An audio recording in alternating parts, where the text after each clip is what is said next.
Warning. The content of this show is the sole opinion of Dave's and guest, if any, and is not intended to ruffle your feathers. It is encouraged, however, that you leave a comment with a list of your own so that you may share your input on the topic. Any comment containing sour grapes will be deleted.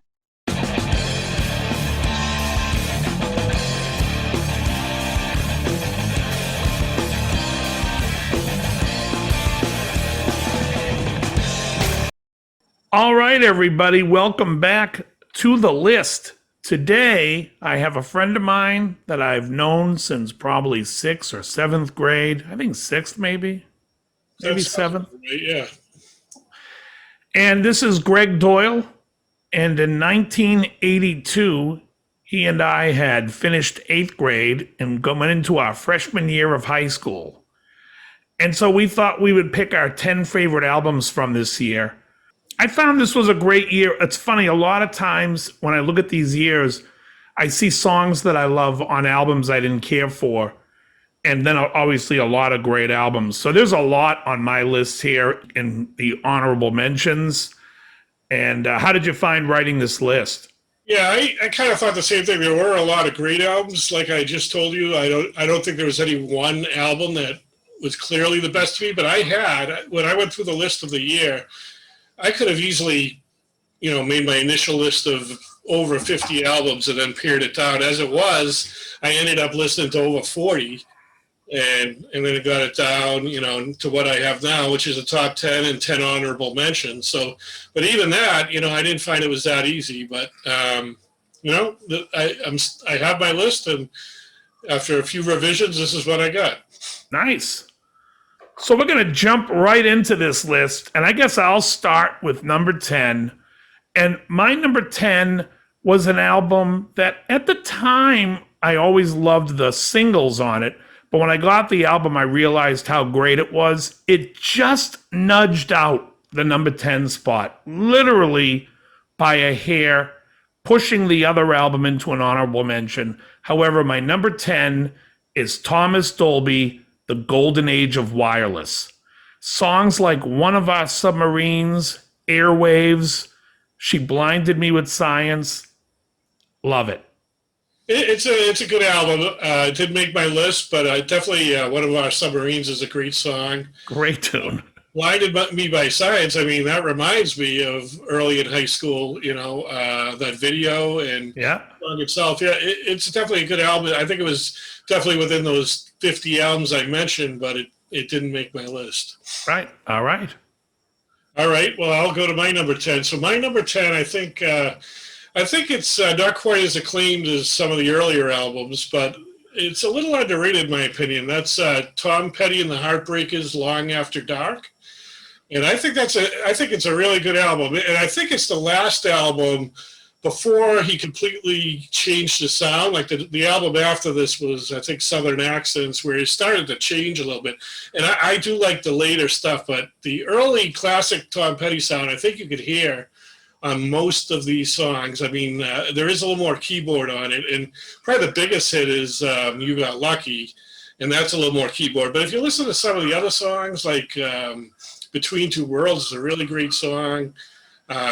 Change Your Heart, it really has his old classic sound. So I thought Change Your Heart's my favorite on the record. Yeah. So it is, I mean, it's a good album. It's probably not as good as Damn the Torpedoes or Hard Promises. I think that's the last album, like I said, before he changed the sound. Yeah, totally. All right. So my number 9 album is a band I really like, and then I like the solo stuff from the lead guy afterwards. Probably like it more than you do, but it's Love Over Gold by Dire Straits is my number 9 album.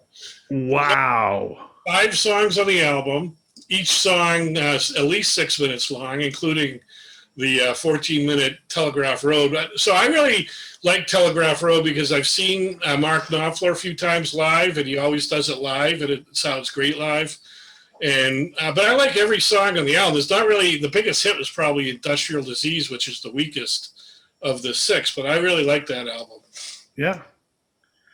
Okay, so my number 9 was a record that was turned on to me shortly after it came out by a mutual high school friend of ours. And this album is Rick Springfield's Success Hasn't Spoiled Me Yet. I've always loved the Rick Springfield stuff. This album with Don't Talk to Strangers, How Do You Talk to Girls, just a great record. It was very current at the time it came out. And giving it a listen back before I made my list, I was thoroughly enjoying every song still. Yeah, I know you were always been a big, even going back to then, you were always a big Rick Springfield fan. So my number 8 album is an album that I think is really, really underrated. Years later, I don't know if you know this, the drummer on this album went and joined The. The band is ABC. The album is The Lexicon of Love. I absolutely love this record. This album had Shoot That Poison Arrow. It had The Look of Love, but it also had great songs like Valentine's Day. And I just think this whole album has a sound to it. It almost sounds like one long continuous song that blends into another. It's really great. Yeah, that is a big album from that year. I mean, that you couldn't live through that year without hearing a ton of songs off it. Yeah. So anyways, that's ABC. That's my number 8. And my number 8 is Asia, their debut album. The thing about Asia is I think they get criticized. You know, they were sort of a super group and a little more, definitely more commercial than some of the earlier stuff each guy in the band did. But I think the criticism rings true on their later albums. But this first album of theirs, I think it's a great album, and every song on it is great. You know, I don't think there's a bad song on the album. To be honest, I'm not even a huge progressive rock guy, but this album is really good. And it is a little more commercial, but it's still really good. Yeah, so this album has like 5 songs that are just fantastic. My favorite on this album is Time Again. Absolutely love that song. I just think it didn't make my list, but it's because I just felt there's 3 or 4 on that record that I always seem to fast forward through, and I still can't shake that. All right, so number 7 for me, and we had a conversation about this album a few weeks ago, is Thriller by Michael Jackson. Obviously, that was the biggest album commercially during the year. You know, I'm not a huge Michael Jackson fan. I think he had one great album, which is Off the Wall, the one before this. I think this is a good album, and the one after it, Bad, is decent. But besides that, you know, I look at his career, and I don't see a lot. But this album I do think is good. I do like Billie Jean. I think it's a good song. It's overplayed, but still a good song. I'm not crazy about Beat It, but Eddie Van Halen solo saves it. I think PYT is a really good song on it. You know, and it's obviously an important album for the year, so I do think it's worthy of being on the list. Sure. So PYT and Human Nature, I think, are the best songs on that record. For me, what I didn't care for was the rest of the record. I'm not a big fan of the hits, and even the lesser-known songs I wasn't crazy about. For me, it'll be worth an honorable mention, but I can understand when anybody puts this on a top 10 list. I mean, the success speaks for itself. Agreed. My 7th favorite album from 1982 will probably be no surprise to you, but probably a surprise to people who only know me either through my channel or other means. However, my number 7 is Oingo Boingo, Nothing to Fear. Absolutely love this record. This is the 2nd full-length album from Oingo Boingo. Songs like Private Life is on this album, Wild Sex in the Working Class, and Gray Matter, which might be my favorite Oingo Boingo song ever, is on this album. Absolutely love it. From the opening track, when you hear Gray Matter, instantly I'm sucked in. I think it's great. Yeah, I'm not surprised at all. You've always been a huge Oingo Boingo fan. Yeah. Number 6 is an album that I got on my 14th birthday. And this album made this band stars. Now, the next album, the follow-up album to this album, made them superstars. However, To me, I always like this album a little bit more. The album is Blackout. The band is Scorpions. Friggin' love this record. The big hit was No One Like You, but from Blackout, Can't Live Without You, You Give Me All I Need, China White. I love this record. Yeah, that's definitely good. Yeah, I love the one you just named, You Give Me All You Need. It's a great song. I mean, that is a good album. I have that album. Yeah. I did not make my top 10, but it is definitely a good album. This is when Matthias Jabs really started to find his spot in the band. I mean, the album before they had the hit The Zoo, but the rest of the album is kind of Mickey Mouse. The songs are okay, but I don't think they're fully there as a band yet. And this album, it's like they're stars. Right. So my number 6 is 1999 by Prince. Ooh. Which I think it's a really good album. It has 2 songs I love by him, which are DSMR and Delirious. I think it's a really good song. But the whole album's good. It's a fun album. I mean, it has a couple big hits, but, I think some of the lesser-known songs, like Little Red Corvette's a huge hit, 1999's a huge hit, which are good songs. But some of the lesser-known, the rest of the album's really not as well-known. Maybe Delirious is a little bit. But it's a good album from beginning to end. That was one of the ones out of 40 I listened to preparing for this, and I definitely, at the end of it, I said that should be in the top 10 for that year. Now, if I'm not mistaken, Let's Pretend We're Married is on that album, and I always love that song. It's a good song. Yeah. My number 5 album, this is an album, might make your list, not sure, but it might. It's probably at least in the honorable mentions. Rush Signals. This is a really good album. I think it suffers because it's not quite as good as the 2 before it. But again, sort of similar to the Tom Petty album. I think it's one of their last great albums. I mean, Grace Under Pressure, which came after, is good, but this is better than that. And it has one of the songs I think is one of their best, which is the Analog Kid. And Subdivisions has always been a favorite of mine. New World Band's a good song. The whole album's good. Not quite as good as the 2 before it, but close. Yeah, I'll just say this. The album's fantastic. Yeah. Okay, so my number 5, you might be surprised, isn't even higher on my list. My number 5 is Judas Priest, Screaming for Vengeance. This album is one of my favorite Judas Priest albums. However, it's not my favorite. I think British Steel is a better album. However, this album, You Got Another Thing Coming. I mean, when that came out, I was so in love with that song. Hellion Electric Eye, Riding on the Wind, fantastic stuff. Love the album. My 5th favorite album for 1982. My last thought about it is it's also the last fantastic album by Judas Priest. Yeah. Yeah, you were always a big Judas Priest guy. If we had done this list in 1982, it might have been your number 1 for the year. Very possible. Yeah. My number 4 for 1982 is an album that I like to listen to late at night. It's a fantastic album. It is, in my opinion, a perfect album. And this album is Roxy Music Avalon. Absolutely love the album. My favorite track on it is To Turn You On. I just think it's fantastic. Yeah, that's definitely a really good album. Album I gave a couple listens to, and did not quite crack my top 10, but it wasn't easy to leave out. My number 4 album is Peter Gabriel Security. Wow. Which it's really just called Peter Gabriel, but because he has like 4 or 5 albums called Peter Gabriel, this one's labeled Security. And I think it's a great album. I think you could start to hear some of the songs where So came from, a couple of songs. I love the song Lay Your Hands on Me is a great tune. Shock the Monkey's a good tune.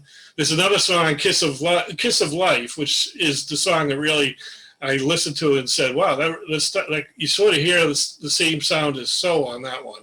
So I really like that album. Yeah, it's a great album. San Jacinto's on that record. Yes. In my opinion, there's not one bad song on that album. So the next album, I doubt is on your list. It's number 3 for me, and that's Nebraska by Bruce Springsteen, which, I'm a big Bruce fan. Yes. I admit it, it's a little bit of a novelty album. It's just Bruce recording alone at home, literally alone at home. There's nobody else on the album.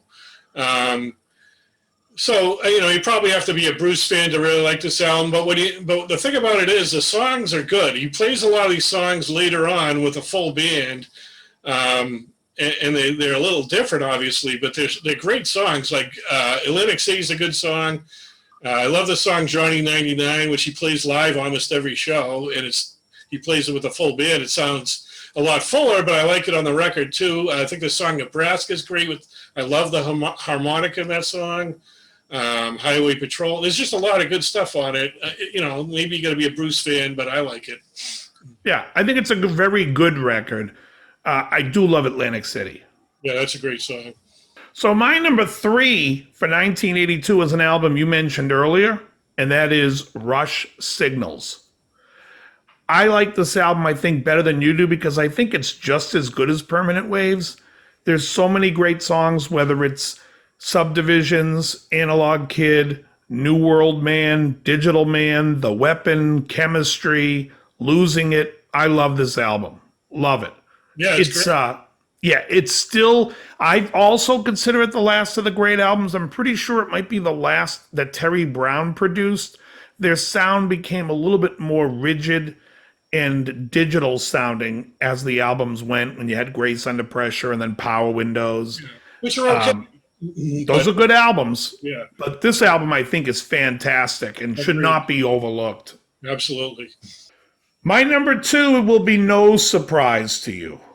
No surprise. So back in 1981, early 82, a friend of ours had me listen to this band live. And I went back and said, I hate the band. I hate everything about the singer. This is terrible. And then I heard a song. They had a new singer. The album is Number of the Beast. The band is Iron Maiden. Absolutely love this album. Invaders, Children of the Damned, my favorite, Hallowed Be Thy Name, Ganglands, Run to the Hills, The Number of the Beast. Just a great metal album. And basically what I consider the beginning of thrash metal, although they're not credited a lot with beginning of thrash, but these guys were heavy and fast. So you first got into Iron Maiden on this album when it came out? It was right around, I had heard Run to the Hills. I didn't buy the album until I heard Peace of Mind when I heard Flight of Icarus. Yeah. And then I got into this album. And you've been into them ever since. Yeah. So my number 2 album is, I think you'll like this album, Toto 4. I know you've always been a big Toto fan. I'm not as big a Toto fan, but I do love this album. I think another album where I listen to it, I don't think there's really a bad song on it. Funny thing about the biggest song is, well, it might be Rosanna, but the other big song is Africa, which is a song they didn't really like at first and almost left out. But I think that song might be bigger today than it was when it came out, because I still hear it all the time. Totally. And but the whole album's good. Not just that's a good song, but Rosanna's a good song, but the whole album's good.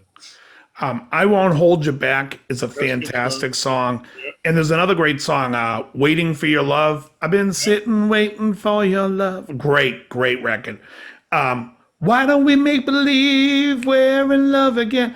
There are a few songs on it where I'm like, and maybe 2 or 3 that I don't love, and that's why it didn't make my top 10.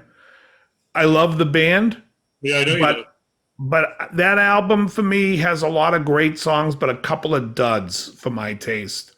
The duds remind me of the third album, Turn Back, and I just do not like that album of theirs. My number 1 album, I think you'll be a little surprised that it's your number 2 album, which is Iron Maiden, Number of the Beast, which I've never been a huge Maiden fan until about 5 or 6 years ago. Yes.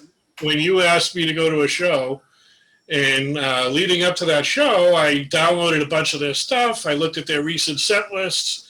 I started listening to it, and then I saw them live and thought they were great. And so it's funny. I didn't really, Maiden was okay to me when I was young, but it wasn't really my thing, but I got into them like in my 40s. So Yeah. but this is to me their best album. I've downloaded all their stuff, and I think everything's good. I mean, Children. The whole first side's amazing. Yeah. And the second side has Children of the Dam, which is a great song by them. Yeah, and just I went back and forth on what's number one, and in the end, I said this is just not a bad song in the album, and for their genre, it's the best. Wow. Wow. Yeah, it's a great album. I can't argue and I can't poo-poo that it is a great record. My number one, I've been a fan of for a long time. I know you're a huge fan of the band, but this is the guy's solo. When you picked the year, I was like, this is going to be a no-brainer for me, because immediately came to my head was Donald Fagen, The Night Fly. right. I absolutely love this album. IGY, Greenflower Street, Maxine, Ruby Baby, The Goodbye Look, the song The Night Fly, New Frontier, and Walk Between the Raindrops. Every song on it I love to this day. If we combined my favorite albums every year and said, what's my favorite album of all time? I can't imagine it not being in my top three. Right. Really? That high, huh? I can't say I'm surprised. I figured that I even thought that if I had to guess, that would have been your number one. Yeah. Crazy. It's definitely a good album. Okay, so let's take a look at some honorable mentions. Why don't you start naming some of the records, or tell me the album that got nudged out of the list, and then we'll go from there with who your honorable mentions are. I think the one that got nudged out the most was probably Roxy Music Avalon. I think I had it in there originally and then played around with my list a bit. Why don't I just name my full... I have 10 Sure. of them. I won't say too much about them, but that was one. I also had my honorable mentions, Donald Fagen, Night Fly. It's definitely a great album.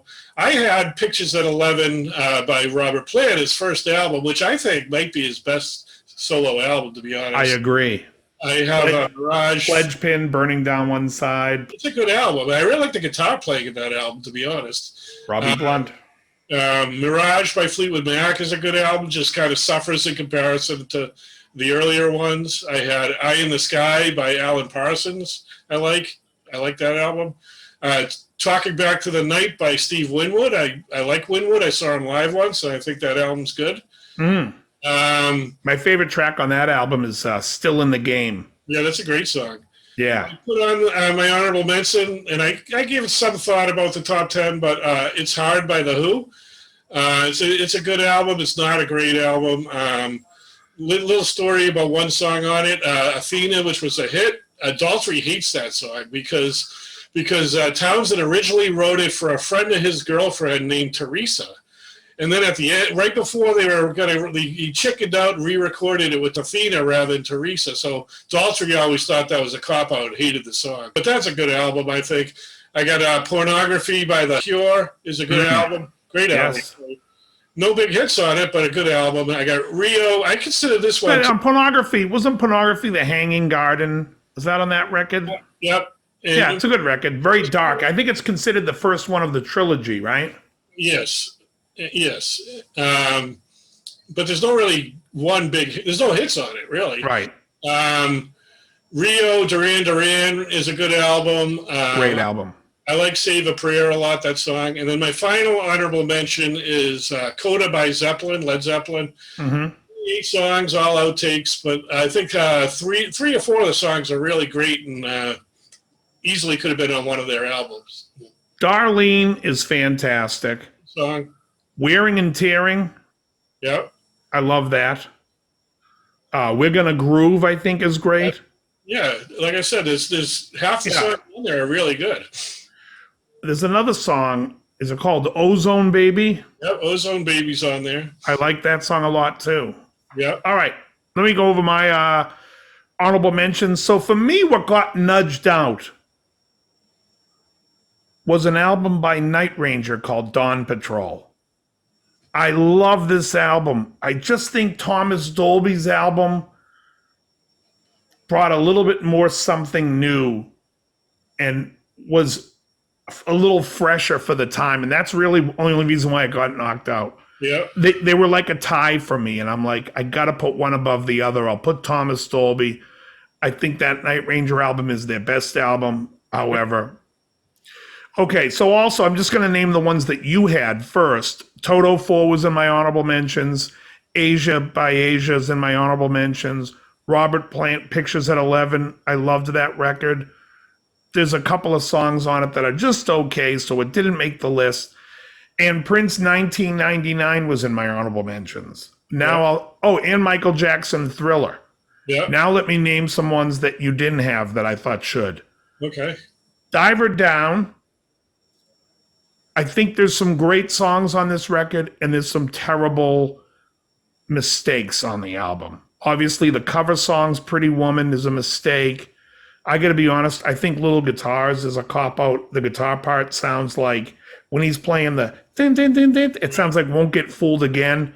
And then in the other part, when he sings, Catch as Catch, sounds like Talk to You Later by the Tubes.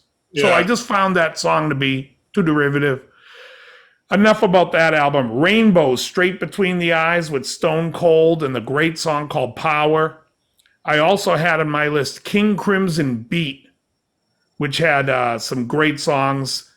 Neurotica's on that album, Neil and Jack and Me. And the last one I'll say is Yaz or Yazoo, depending on what country you're in. Upstairs at Eric's. Allison Moyer on vocals. I think his name is Vince Clarke, if I'm not mistaken what his name is. The guy who later did Depeche Mode and then Erasure. He was the guy that wrote all the songs. Either way, Yaz Upstairs at Eric's was a great, great album.